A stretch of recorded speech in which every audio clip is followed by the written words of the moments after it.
Hi, I'm Rod Pry, the Director of the Pennsylvania State Sunday School Association, and I want to welcome you to another of our weekly International Sunday School Lesson Previews, this time for Sunday, October 25th. We are continuing with lessons from the quarter entitled Love for One Another, and concluding the October unit entitled Inclusive Love. This week's lesson comes from 1 Corinthians chapter 13, verses 1 to 13, in a lesson entitled Love Never Fails. Some time ago, I read a humorous article that was written by a grandfather about his kindergarten-age grandson. The little boy came home from school one day and told his grandfather that he was in love with a little girl named Susie. "Really?" the older man asked. "And how do you know that you're in love with Susie?" "Easy," the little boy said. "She told me I was." Sounds like the typical female mind at work, doesn't it? But, seriously, how do we know when we're in love? And maybe even a more basic question to ask would be, what is love? The dictionary says that love is a strong or passionate feeling of affection toward another person, or a strong liking and a warm and tender feeling. And how do you know when you're in love? I once heard someone say this: if you can't eat, you can't sleep, and have butterflies in your stomach, you're either in love or you have the flu.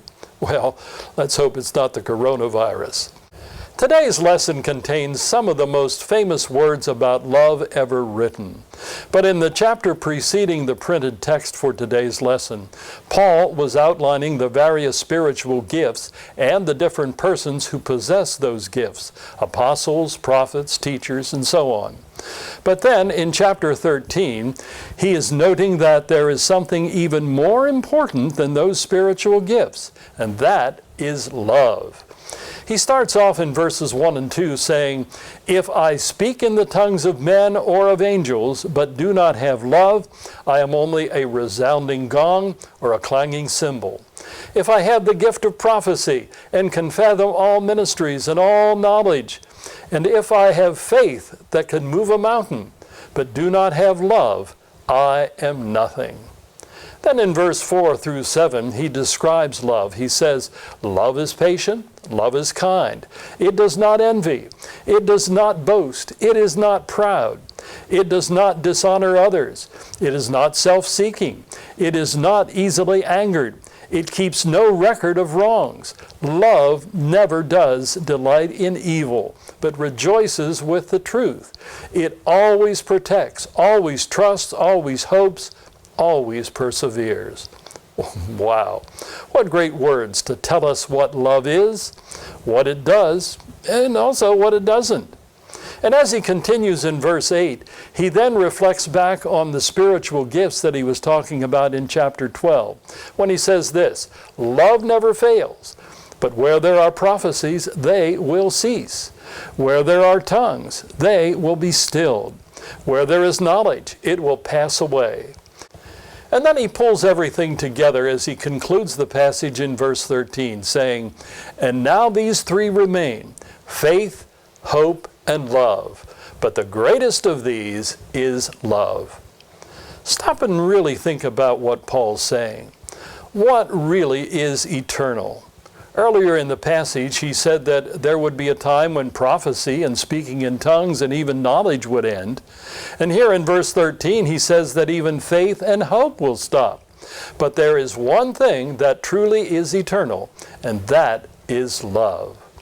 We all like to think about love being eternal, don't we? In fact, these words have become so popular and bring so much hope that they've become the most popular scripture reading used in wedding ceremonies. In fact, my wife and I, when we were married 45 years ago, had this passage of scripture read at our wedding. I've never seen very many quotes from William Penn, the founder of our great state of Pennsylvania, but one thing that I read that Penn once said was this: "Love is indeed heaven upon earth, since heaven above would not be heaven without it." And Victor Hugo, in his famous book about the French Revolution, Les Miserables, said this: "The greatest happiness in life is the conviction that we are loved. Loved for ourselves, or rather, loved in spite of ourselves." The title of this week's lesson is Love Never Fails. Have you seen evidence of that in your own life? Were there situations where you had a choice of showing love and concern or hatred and indifference? What did you do? What did you choose? And what was the result? As Paul reminds us, love never fails.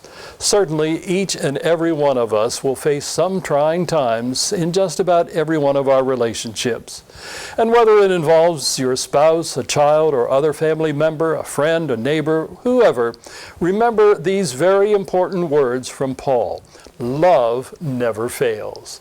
So, before you get angry, upset, or say something that you might regret, show a little love.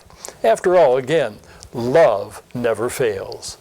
Thank you for being with me today. I hope to see you again next week as we begin a new month of lessons in a unit entitled Godly Love Among Believers. I'm Rod Pry from the Pennsylvania State Sunday School Association, and I hope to see you again next time.